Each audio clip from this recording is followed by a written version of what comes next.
their power play. Got a couple goals, and then I thought it was a pretty solid game. We worked, we competed, took too many penalties, and the 6-on-5, like at the end of the game there, 6-on-4, we gotta come up with a better play there, and a little more urgency on that play, in my opinion. I thought it was interesting that he said a little bit more urgency, but I mean, I've loved Craig Berube. I've said a million times how much I've loved him on this show at the start of this year. How do you not pull the goalie with an offensive zone draw when it's a power play? You have the offensive zone draw. There's just over 2 minutes left in the game. You're talking about urgency. That's not pulling the goalie there is the lack of urgency, like the opposite of it. I couldn't believe they didn't pull the goalie right away. Yeah, curious your thoughts on that too. So they're up a goal and they're on the power play, 2-14. I was thinking, like, in his mind, it's like, okay, they can shoot for the empty net, so they can just kind of fire. Want to make sure they win but if they want to win the draw, then take them out. It was a full minute after that they didn't take the draw. No, totally. I totally agree with you. I was trying to put myself in his shoes and what he might have been thinking, but that did, in an era where everyone's pulling goalies earlier, felt like the right time to make the pull. I tell you, I buy into the theory that if you're down and you're fighting the clock like that, I would pull the goalie at center ice. I would pull him, with the exception of maybe an offensive zone draw. You're an or early defensive pull guy. zone. I am. I do believe in it. Yeah. I do believe in it. Again, you can see stretches of 5, 7, 10 minutes during any hockey game at any point. Teams aren't even close to getting a shot on goal. Right. Okay, so I'm okay with those percentages. But I want an extra attacker on the ice, even if we lose the draw. Like, I cannot wait for puck possession and then have the guys regroup. I want that extra guy on the ice then. Yep. Extra body to win the puck, Get in on a forecheck or a 50-50 puck. I got a better chance of outmanning. Even if I lose the draw, I have a better chance with that player on the ice there to get in someone's lane or to hurry someone up, to turn a puck over. To me, I'm not the weight guy. So, I talked about them being a Team A, Team B. To talk a little Team A for a second, Mitch Marner, just by far their best player right now. You and I talk about that all the time, but to me, just not even particularly close. It's interesting that they got Max Pacioretty as a line mate. You're a big Patches booster. What did you think? But listen, do I feel like Max Pacioretty, much like Max Domi, can go and fill spots and maybe have a good week? Do I envision him holding that spot right to first round of the playoffs?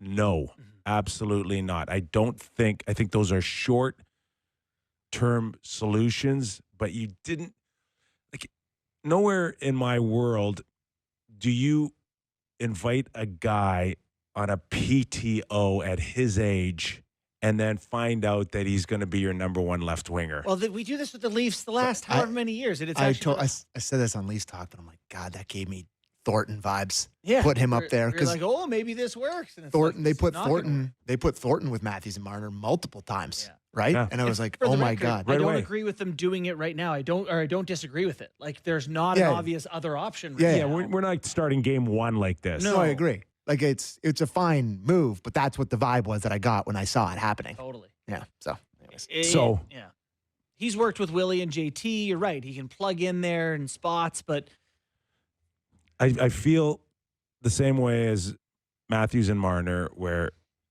you're going into the playoffs, or you just you want a big win. You're going to put Matthews and Marner together, and you're going to put Nyes on the left side. That's the line for me. It's your best line. Why don't we listen to Berube on why Pacioretty went with Matthews and Marner? Clip for 3. It's a little aggressive at times, like, just hasn't played in a while, wants to be physical, wants to do what he does, and we just went to the box too much in general 5 times. That's good players over there. That was clip 2, but that was because that's okay. We'll play the other one and then we'll come out of it. Yeah. I just felt like he was going to be a heavy player for him down low in the offensive zone, and they ended up getting a goal out of it. And, I thought Max did a good job tonight with them guys. Thought, it kind of maybe died off later on in the game. Hasn't played in a while. I like those reasons. I don't mind those reasons. I just don't see it as a real strong, long-term play. That's you can all. kind of feel Pacioretty recognize that how he's going to get opportunity on this team is by being physical and heavy. And so, maybe a little undisciplined. Yeah, I mean, he He came in and he lassoed somebody for was that the second consecutive penalty that he had? Yeah, I mean, that was a hero call. I'm not going to talk about the officiating over this weekend, but people would like me to. I won't do it, but I mean, there's a scrum in front of the net after they're jamming away. The goalie And guy he came falls in down. and You he- pick him out. Give me a break. Yeah. Give me a break. But he took 2 penalties back to back. He can't do it. Yeah. But go ahead. It's funny watching someone. It's not his element. It's not the way he's played over his whole career. And so maybe he doesn't quite have a sense for where that line is because that's not his natural But inclination. I know we've had long-term conversations, but it's kind of seeping a little bit here, and that is that it's always been a bit of a weakness, that left side. Years now. Okay. From the first week of our show, you've been talking really, about. in a perfect world, you would have loved that if Matthew Nyes could just hold his own there with Matthews and Marner, and then Bobby McMahon was going to be that guy that could come in, take a next level, maybe put up 25 goals and maybe 25 assists and come in 50-ish, right, alongside a Tavares maybe or Willie. It's just not happening right now. And outside of that, then you've got a major drop-off. Yeah, if you prorate Bobby McMahon's stats, he in an 82 game season he'd have 24 goals and 4 assists. That would be his season right now. Yeah. So yeah, not exactly how you would have drawn it up. Yeah. It is disappointing though that this guy, and I know it's the thing we talk about, he can't stay healthy because I think it's kind of one of the underrated stories from last year's playoffs that they couldn't score, didn't have depth scoring, and he was a guy who scores for them as a depth guy. Again, he's not in the lineup. They're struggling with depth scoring. Like, not going to say they need Bobby McMahon, but he is a difference maker in the bottom of the lineup. And when he's in, he's fast and he can get to the net and he cuts in off his wing and you're like, okay, I'm noticing him. Yeah, he can pull the play in that direction. They don't have a ton of guys like that.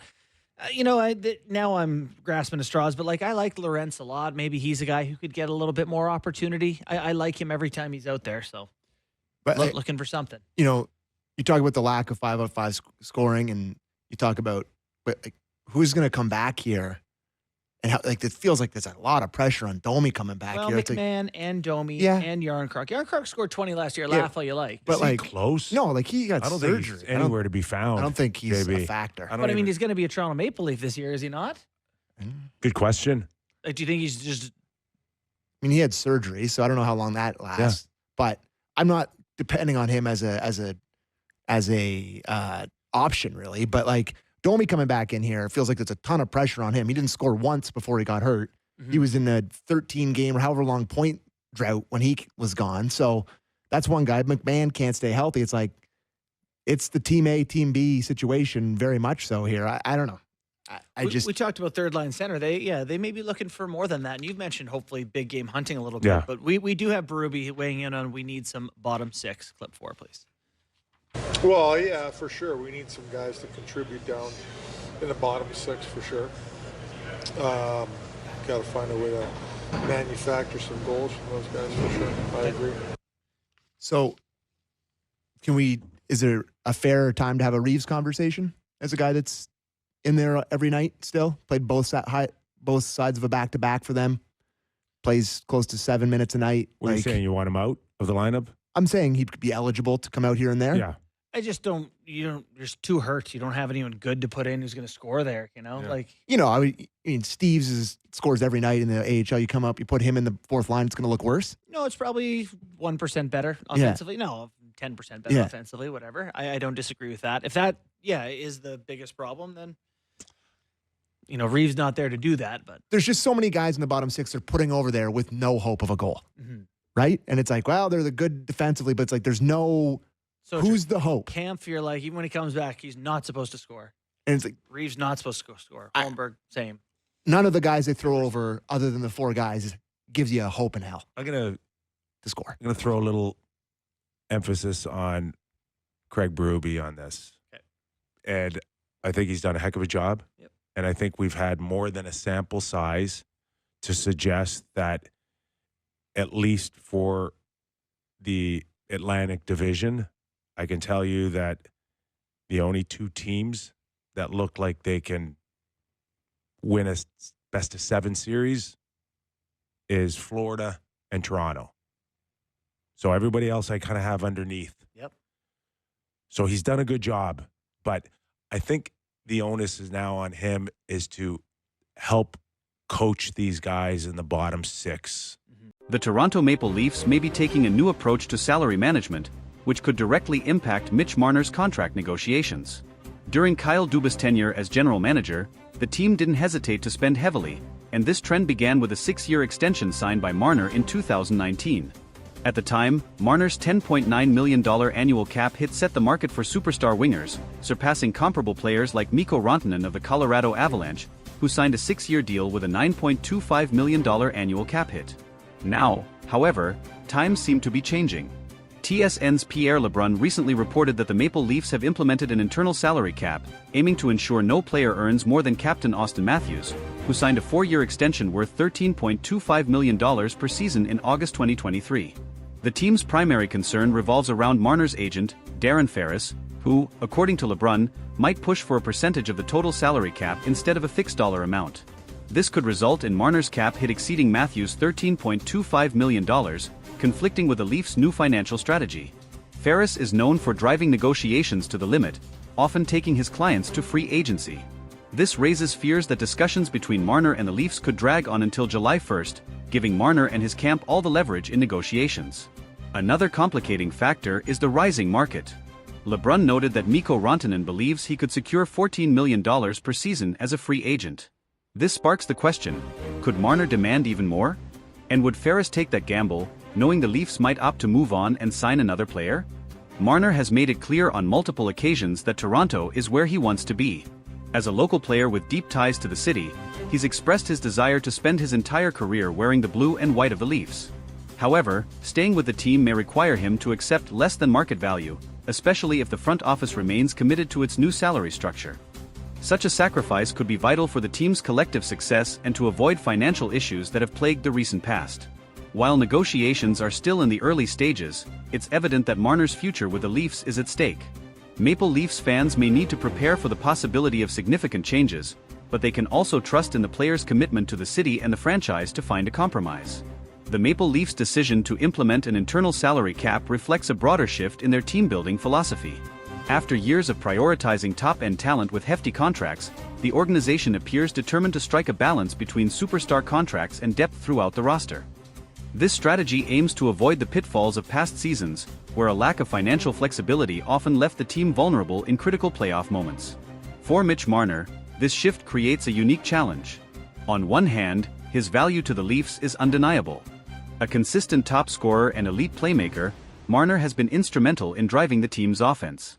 On the other hand, his ability to command a salary that rivals or exceeds Austin Matthews could put the Leafs in a difficult position, especially with a potential need to strengthen other areas of the roster. As the 2023-24 season progresses, the Leafs must weigh the potential consequences of sticking to their cap philosophy. Losing a homegrown talent like Marner would undoubtedly sting for fans and the organization alike. However, allowing one player to dictate financial terms beyond the team's structure could hinder long-term success and force painful sacrifices elsewhere. Adding to the complexity is the looming free agency of William Nylander. If the Leafs are to stick to their internal salary cap, they may also face challenges in retaining Nylander, who could command a significant raise. Balancing contracts for both Marner and Nylander within the new framework could prove to be the ultimate test for Toronto's management team. Another factor at play is the team's ultimate goal, winning the Stanley Cup. While star players like Marner and Matthews are crucial, history has shown that depth and balanced rosters often prevail in the postseason. If the Leafs fail to manage their finances effectively, they risk falling short of building a championship-caliber team, even with elite talent. For Marner, the decision to stay with the Leafs might come down to more than just dollars. His connection to the city, the fans, and his teammates could be deciding factors. If he prioritizes legacy and loyalty over maximizing earnings, there's a strong possibility that he'll work with a team to find a deal that benefits both parties. Negotiations will also test Darren Ferris, known for his hardline tactics in securing lucrative deals for his clients.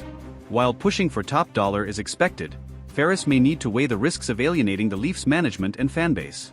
A prolonged stalemate could damage Marner's relationship with the team and its supporters. The Leafs management, led by general manager Brad Treliving, faces a pivotal moment.